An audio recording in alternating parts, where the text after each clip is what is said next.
What is going on, guys? Welcome back to another video. As you see by the title of this video, we're going to be talking about intermittent fasting. This is something that I personally have been doing for the past about 10 years. I read about it, and back about 10 years ago, so back in like 2013, intermittent fasting was like this big new thing that everybody was talking about. Just like with anything, just like with keto diet, with Atkins, with high fat, low carb diets, they all go through these periods of time where they're really hot and everybody talks about it. And around 8 to 10 years ago, that's when intermittent fasting like really blew up and everybody was talking about it. Now, there's like many different types of intermittent fasting, but the one that I'm going to be speaking of today and the benefits, which I'm going to list, is going to be 10 evidence-based health benefits of intermittent fasting. And I am going to link the article, which is by healthline.com, which is a really credible source. I am going to link that in the description. But I'm going to kind of read over the summaries of what the 10 benefits are. But I am also speaking from personal experience, as I've done this for the past 8 to 10 years myself. And the intermittent fasting that I personally do is the 16-8. So what I mean by that is I fast for 16 hours and I eat for around 7 to 8 hours. So what my schedule typically looks like is I'll wake up around 5:30 or 6 in the morning. And I won't eat my first meal till around noon, so around 12. But I am a little bit flexible, so sometimes it's 11:30, but sometimes it's 12:30 or 1. So it's not exactly on a dot. It's more based on my schedule, what I have going on that day, and also how hungry I am. Because if I'm not hungry, I'm obviously not going to eat at a particular time. I usually wait and try to go and fast as long as I can until my stomach is really, really hungry, and then I'll have my first meal. But I digress. So my first meal is right around noon, let's say. And then I'll stop eating around 7 or 8 p.m. So right around 7:30 or 8 p.m., that's when my last meal is. Like, not like that's when I have my last meal, that's when I'm done finishing eating. And then from 8 all the way until 12 the next day, that's when I'll eat my first meal. But there's also other different types of fast where you fast for 1 day, for 24 hours, or for 72 hours, which is 3 days, or 48 hours, whatever. The one I'm talking about is the 16-8, which is the most typical intermittent fast. And I personally have noticed a lot of benefits myself, as far as in the mornings I function a lot better. So in the morning I'll have either a caffeine or an energy drink or a coffee, and that really, like, caffeine on an empty stomach really kind of like gets you in that hype and alert mode to be very, very focused. I do personal training, so I'm training clients and I want to be as laser focused as I can.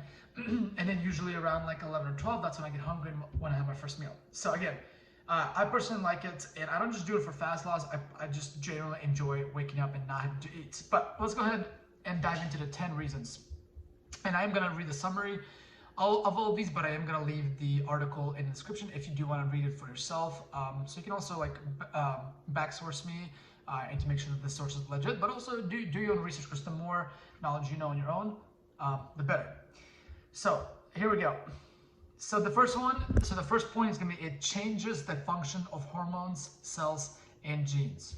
Okay, so basically, as we all know, we have insulin when your body, so blood sugar and insulin work in an inverse relationship. So when you eat, especially carbs, your body's blood sugar raises up, right? It elevates, and your insulin has to, your body naturally releases insulin in order to bring your blood sugar down. Okay, so basically the summary is, when you fast, insulin levels drop and human growth hormones, which is your HGH, increases. Your cells also initiates important cellular repair processes and change genes they express. So as animals, you think of any kind of animals, think of like a lion. They don't have like a schedule when they eat. They don't eat at like 6 in the morning, 11, 3 in the afternoon, and 6. Like, and usually animals, especially predators, only eat when they catch something. But like back during our ancestor days, when we could go a day, 2 days, 3 days without eating until we caught something in order to eat. So the fact that the idea that you have to eat every few hours, or you constantly have to like graze throughout the day, it's just simply not true. Your body, whenever you have a meal, your body goes from processing all your like on a cellular level to digestion. When you have any kind of food in your body goes straight into digestion mode. So imagine when you go a period of time where you're not eating, your body can actually not focus on digestion and using all that energy. You can actually use that energy for cellular growth and rebuilding and repairing. Okay, so second one is intermittent fasting can help you lose weight and visceral fat. So visceral fat is like the fat around your organs. So you have two types of fat. You have subcutaneous fat and visceral. Subcutaneous is the fat that you see. So somebody who has like a belly, that's the fat on the outside, that's subcutaneous. Your visceral fat is the deep fat that's gonna be around your organs, your liver, your kidney. So the thick fat around your organs. So the summary here for this point is gonna be intermittent fasting helps you eat fewer calories while boosting metabolism slightly. It's a very effective tool to lose weight and visceral fat. And the reason that is because you're skipping a whole entire meal. So imagine if you have 600 calories per meal starting at 7 in the morning, at noon, at 4, at 8, and then a snack at night, right? So you're eating like a lot more calories than if you were to completely skip a whole entire meal. So now instead of having 4 meals, you're having 2 meals or 3 meals. As you can see, you're essentially skipping a meal. So naturally you're gonna be in a caloric deficit. And I personally noticed that when you fast and you get into that routine, you're honestly like not even hungry. People would think, well, if I skip a meal, I'm not gonna be hungry later. And at least for the clients that I've worked with and for myself, that's not the case. After I eat something, I feel just as full as if I were to have a meal in the morning and also eat again at lunch. All right, so the third one is gonna be intermittent fasting can reduce insulin resistance, lowering your risk for type 2 diabetes. And this one's really, really fascinating, and I'll kind of rant on after I read the summary. So intermittent fasting can reduce insulin resistance and lower blood sugar levels, at least in men. So there's a completely separate rant, but there have been studies, people who have type 2 diabetes, who have used intermittent fasting and actually be able to reverse their diabetes and become not dependent on injecting themselves with insulin. And it doesn't work for everybody, but there are a few cases that happen. Not type 1 diabetes, that's like what you're born with, but type 2 diabetes is like based on like bad eating habits and consuming a lot of sugar, and your body just becoming and being like overweight and obese. But so yeah, there have been cases, and you can look it up yourself, that with intermittent fasting, like a really rigorous, strict intermittent fasting schedule, your body, for people with type 2 diabetes, have been able to like come off being diabetic through fasting, because your body becomes so efficient. It becomes so efficient. So when you think about spiking insulin, let's say you eat 1, 2, 3, 4, 5 meals throughout the day.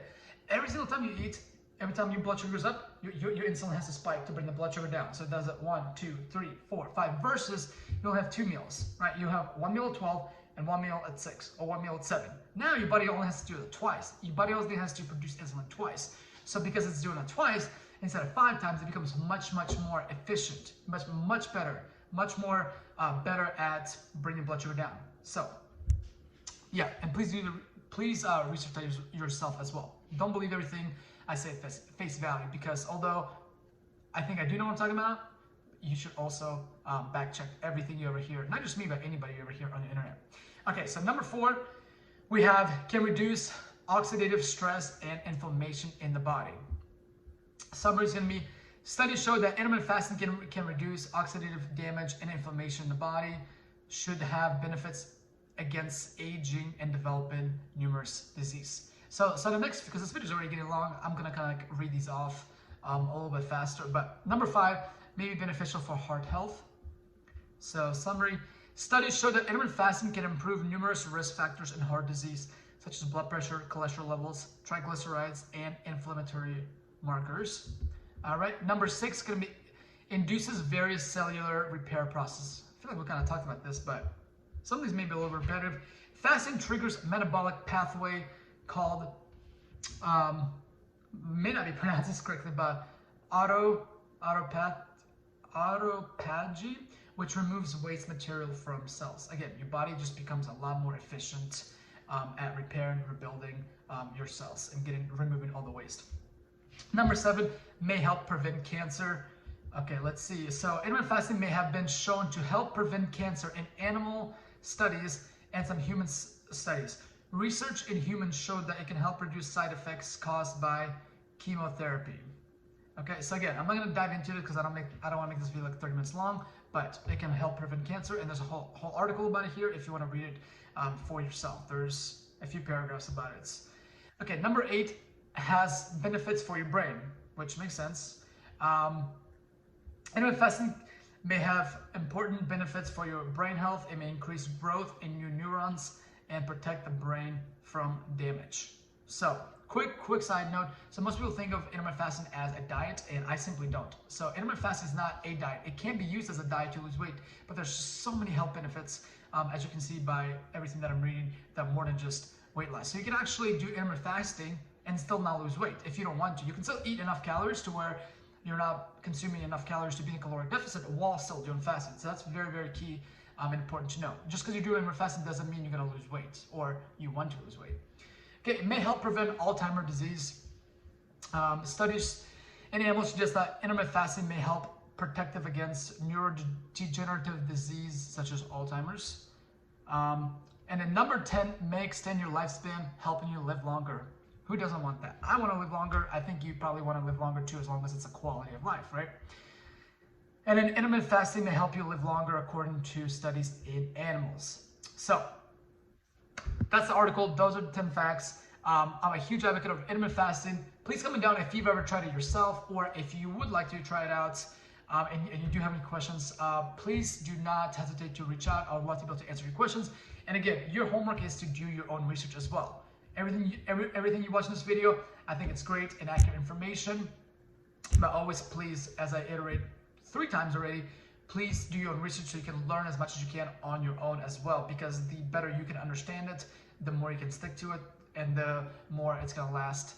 And then hopefully you can share it with your friends and family as well. Anyways, hope you enjoyed this video, and I look forward to seeing you in the next one.